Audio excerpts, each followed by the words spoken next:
Hello and welcome to DIY with Jeannie. I am Jeannie and today we are going to be making these little individual hand pot holders that we talked about after we made the towel last time so that I can finish up a set for a late Christmas gift.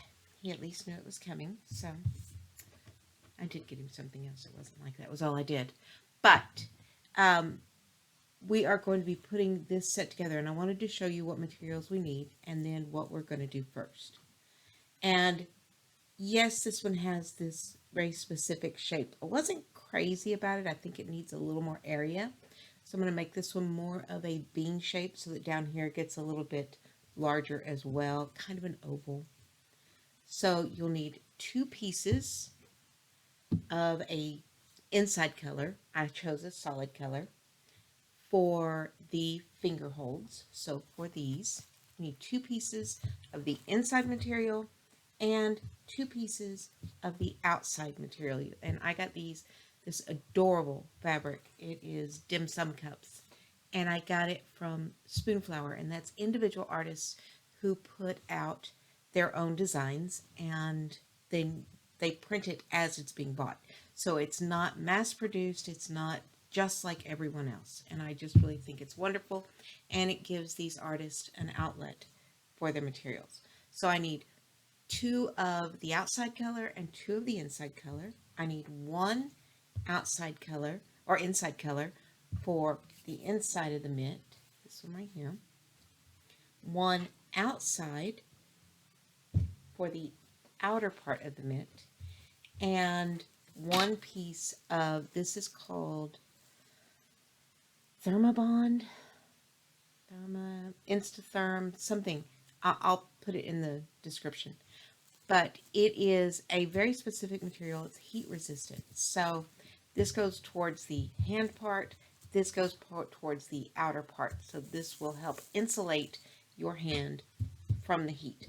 So also we need a liner, an interfacing, and I used Fleece interfacing. I think it's a little sturdier, it's a little thicker, it adds a little more body. I need one piece for this, and I need a piece for each of these. Now, I didn't go all the way to the corner, and that's okay. I haven't ironed this one on yet, but the fact that I didn't, that's my sewing,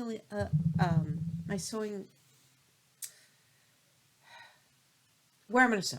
That is where it's going to be attached. So it doesn't matter anyway. What is it? Seam allowance. That's the word I'm looking for. But what you do is there is a rough side and a soft side. And so the rough side is the glue, and you put your fabric on top. I like to mist it a little bit or use steam. Seems to help the glue stick a little better. I don't know whether that's true or not, but that is my story and I'm going to stick with it. So you only need it on one of the pieces of fabric. I put it on the printed fabric. You can put it on the solid fabric if you want to. Now the first thing that we're going to do is go and sew these together so that I can turn them and the edge won't be raw. So see here how I sewed it here in the middle so that I could turn it when I sewed it all together. So that's the first thing we're going to do. Just sew that one line on both of these pieces. So I shall be right back after I sew this and get the other ironed. Okay, now we have them sewn together, and we want to trim this edge. This one I don't really have to because there's no batting there. And we're going to fold it over, iron it, and sew at the edge. And let me show you what that looks like.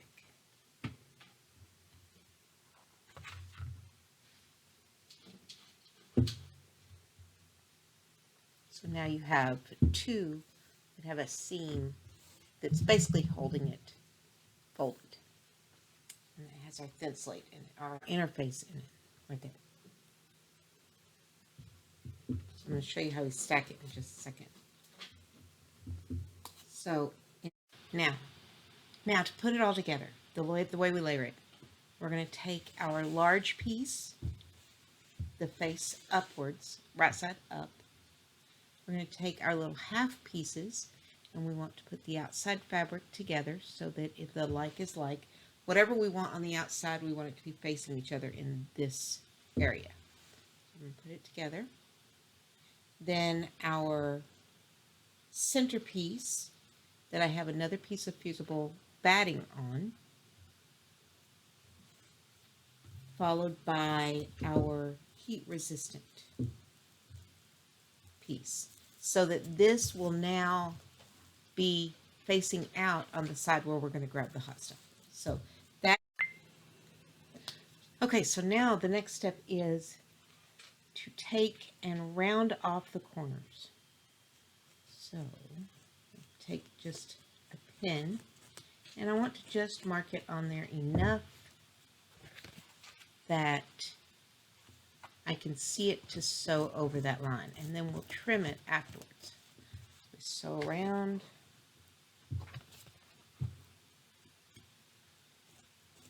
I like this curve better than the other ones, so that's why I keep flipping it. And around. Make sure I got that one good. Put it back in here. There. So what I'm going to do is I'm going to go sew on the red all the way around. And that's going to give us an oval mitt. And I think that's what we're going to want.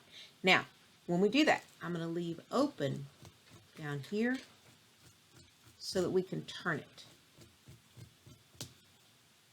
We want to be able to turn it right side out. So I'm going to leave a gap right there. And remember, we're going to sew downwards towards the edges. That is the plan. So we'll be right back with this sewn. I'm making 2 of them. And we'll be right back. Okay, we're back. And we have sewn all the way around. And I'm put my 2 little tabs here. Remember, that's to pull that seam on the inside. So let's cut around this.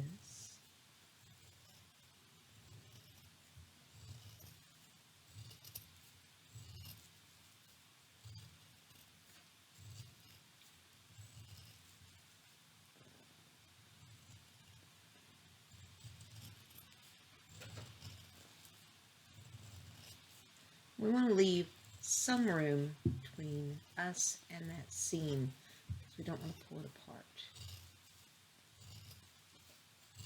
So I leave about 1/8 of an inch. And now we want to flip it right side out.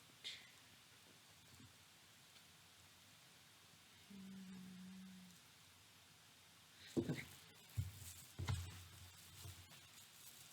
This is the fun part. Just like yesterday, this is the fun part. Trying to get it through the tiny little hole.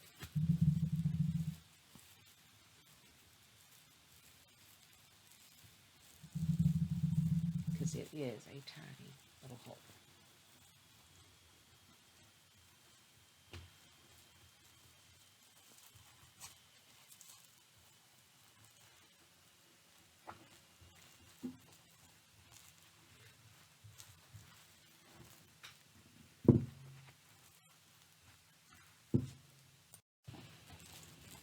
We've almost got it through, and you'll notice I'm on the red side. And I did that for a reason, and I'll explain that in just a second. So we're through. That little piece is going to go in. I'll pull the little pockets out so that my curves look good. This is going to flip inside. See how that really turns in really nicely. Pin, you can use almost anything, just don't want to use anything with a sharp point because you don't want it to stick through your seams. So what we're going to do is go in and just smooth out those edges.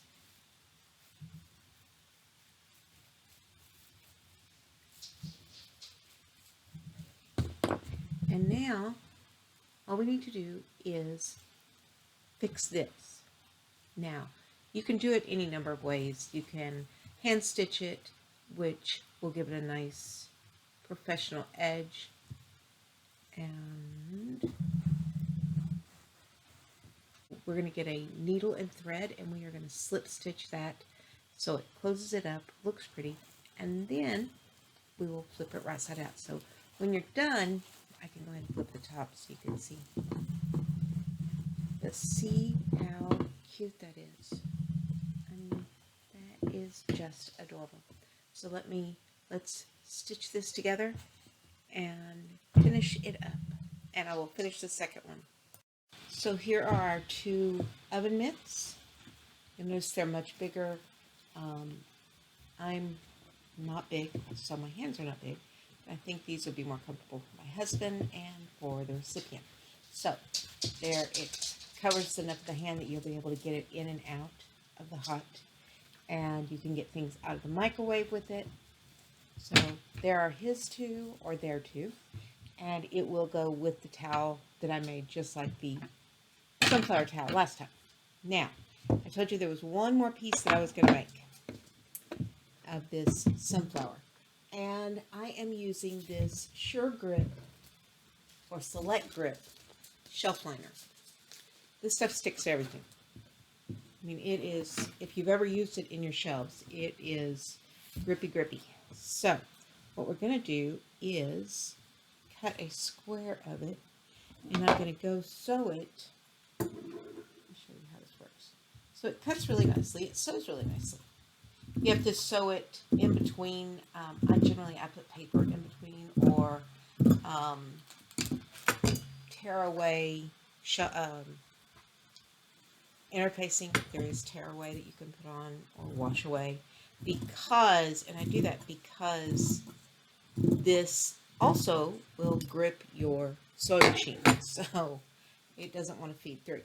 So what I do is I put the cloth on one side, I'll put the piece of material on the other, and I'll sew it around, wrong side out, and then flip it, put an edge around it, do a cross.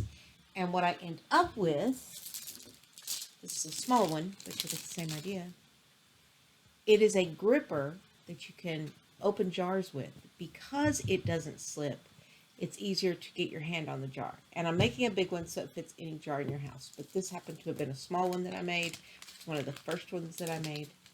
And so, there is that. So this is the last piece to go with her set. And I will be all done and can send that to my daughter-in-law. So, if you enjoyed the content, please give me a thumbs up. Consider subscribing. I would really appreciate it. It means a lot to me. Comment, what did you like best? What did you like least? What would you like to see done so that you have an idea of how it works? What would you like to see next? What sounds interesting to you? And hopefully I'll see you again next time.